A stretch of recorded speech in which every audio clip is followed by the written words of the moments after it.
Nesse vídeo vamos começar o livro de Neemias, capítulos 1, 2 e 3. Novo livro da Bíblia, seguindo na mesma época e mesmo tempo de Esdras. Nós estamos fazendo esse curso Caminhando pela Bíblia, essa sequência de vídeos para você ler a Bíblia sozinho, para você procurar ler a palavra de Deus, a Bíblia inteira em um ano, 365 dias.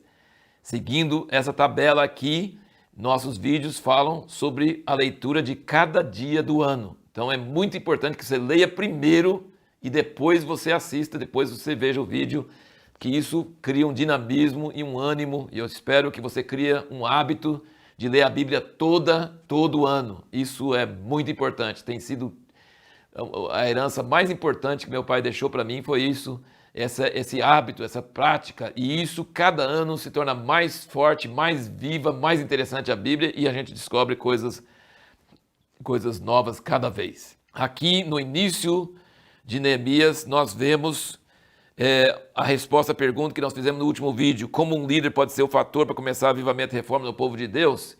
Nós vamos ver a ordem dos fatores. Primeiro, Neemias mostra interesse, ele pergunta para o irmão dele que voltou de Jerusalém, e ele estava na capital lá, em Suzã, e ele era copeiro do rei. Deus, em tempos de problema do povo de Deus, em juízo, ele coloca os seus servos em lugares destacados, lugares de honra, altos postos no governo.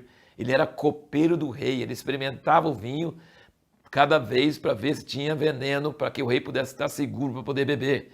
Então ele tinha acesso aos ouvidos do rei direto, ele era como se fosse guarda-costas de alguma autoridade hoje, ele tinha proximidade, ele tinha influência. Ele estava numa posição muito boa, ele não precisava se preocupar com o seu povo, ele não precisava se envolver com dor de cabeça. Você vai ver o livro de Neemias, ele chora o caminho todo, o tempo todo, quanta oposição, quanta dificuldade, quanto sofrimento que ele passou. Ele podia ter ficado bem bom lá, mas ele não quis, ele perguntou. Então o líder perguntou, ele se interessou por alguém para dar notícia da cidade de Deus. O irmão dele, o Hanani, voltou de lá. E aí falou sobre uma situação que já fazia muitos anos que estava lá. A situação não era nova, a situação era antiga, mas a notícia era quente, a notícia era atual. E aí ele perguntou e ele falou assim, eles estão em grande vergonha, opróbrio, desprezo, e a cidade tudo queimada, sem muros, tudo em cinzas, tudo envergonhado. E isso foi como se fosse uma flecha atingisse o coração de Neemias. Então, primeiro tem o interesse, depois tem a notícia, e depois tem a tristeza e a oração de confissão. E essa oração de Neemias, em capítulo 1, é uma oração curta, mas é uma oração que tem todos os elementos tremendos, maravilhosos.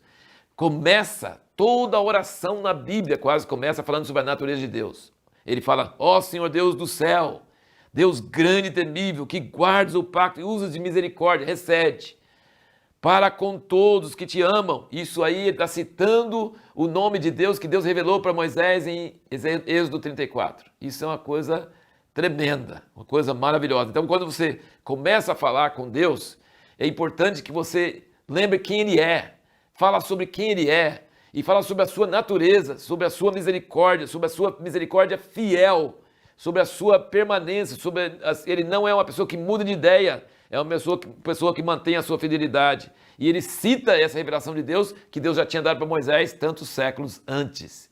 Então, para orar direito, você precisa ler a Bíblia, você precisa conhecer Deus.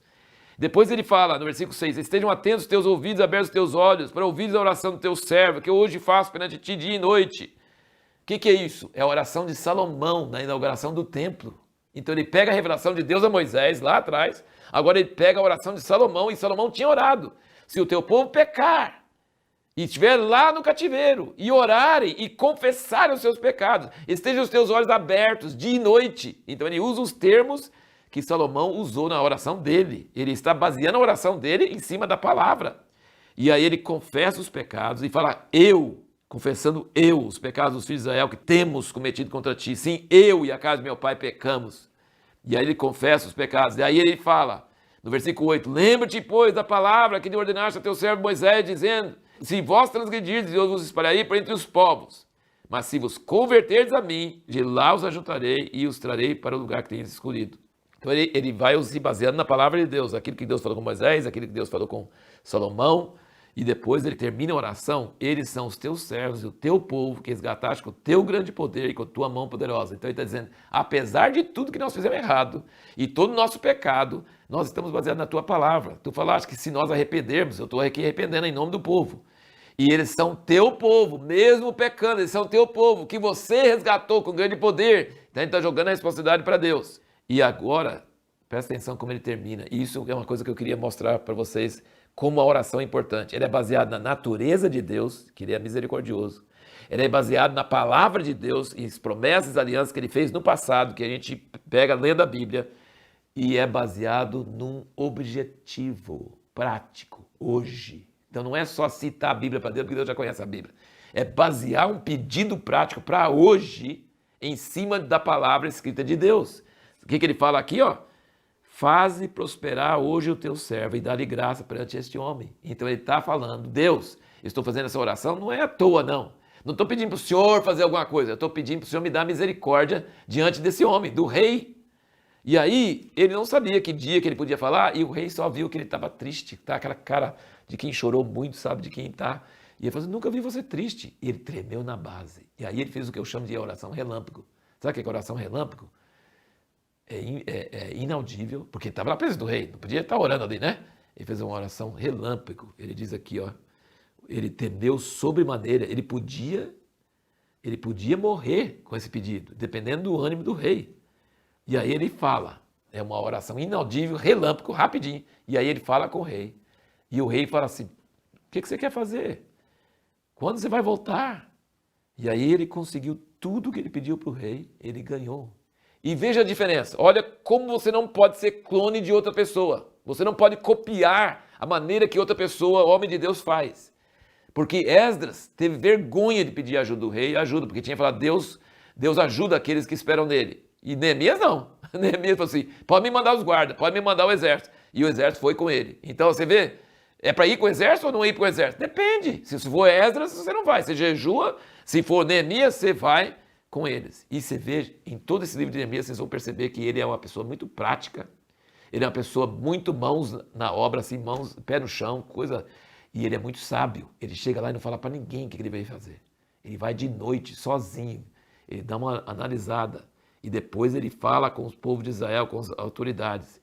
Mas logo os inimigos de Israel ficaram muito nervosos, porque alguém está pedindo, procurando o bem de Israel e está querendo subir os muros. E eles zombaram dele. Vocês estão querendo rebelar contra o rei? E aí no capítulo 3, ele fala sobre a reconstrução do muro.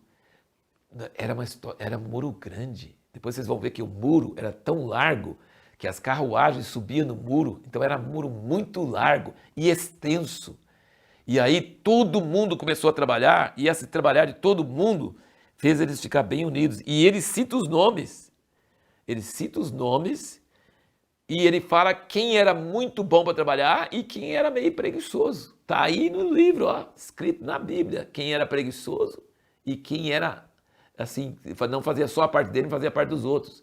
E mulheres trabalhando também, na frente das suas casas, cada um na frente da sua casa. O muro grande ao redor da cidade e eles trabalhando em cima disso. E esse projeto junto fez o povo ficar bem mais unido. Então, assim, fechou o cerco ao redor de Jerusalém inteirinho. Eles estavam construindo. Até aqui nós não terminamos a construção, mas estavam trabalhando todo mundo em frente à sua casa. A pergunta que nós vamos procurar responder no próximo vídeo é o seguinte: como se deve combater a corrupção no governo?